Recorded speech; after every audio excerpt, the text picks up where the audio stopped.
Every September, the United Nations General Assembly turns Manhattan into a diplomatic circus. Motorcades snarl midtown traffic, interpreters juggle a dozen languages, leaders line up to deliver their big speeches on the world's most famous stage. It's messy and chaotic, but it's also the essence of the UN. It is the one place where every leader, at least in theory, gets a voice. Except this year, one leader is missing. Palestinian President Mahmoud Abbas. He was denied a visa by the United States. Abbas is one of the 80 Palestinian officials whose visas were revoked. The US State Department cites national security concerns, but this is very unusual. For decades, the annual UNGA meet has been sacrosanct. Even bitter enemies spoke in the room. They did trade barbs, but that's the whole point. The UN is meant to be a neutral platform. There's even a treaty for this, the UN Headquarters Agreement, which obliges the UN. It obliges the United States as host country to let foreign leaders in, regardless of whether Washington likes them or not. So denying Abbas the visa is very unusual. It's bending the very rules of the UN.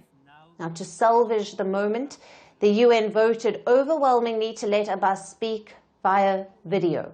145 votes were in favor to let him speak on a call. It was a workaround, but it is quite the humiliating one. And this is not the first time this has happened to a Palestinian president. Back in 1988, the US denied a visa to Yasser Arafat. At the time, it was seen as a Cold War-era provocation. Decades later, Washington is doing the same. And it's not just the UNGA. Trump now wants to sanction the ICC, the International Criminal Court, the very court probing alleged Israeli war crimes. The US has already blacklisted individual prosecutors and judges, but targeting the court itself would mark a major escalation. The ICC was born in 2002. It was to hold leaders and institutions accountable for crimes like genocide and war crimes. Not every country signed up. The US famously stayed out. But the court remains one of the few global mechanisms for justice when states fail. If all of this feels familiar, it's because it is. Trump's playbook on a global institution has always been systematic dismissal. He walked out of the Paris Climate Accord. He defunded the World Health Organization. The US quit the UN Human Rights Council. He even threatened to pull out of NATO in his first term.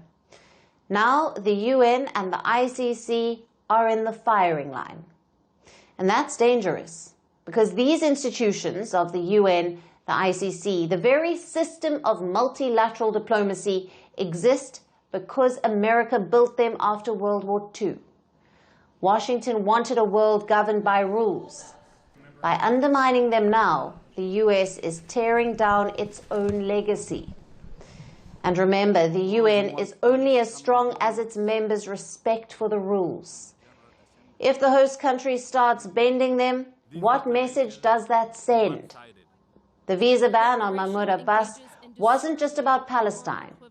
The looming sanctions on the ICC aren't just about Israel.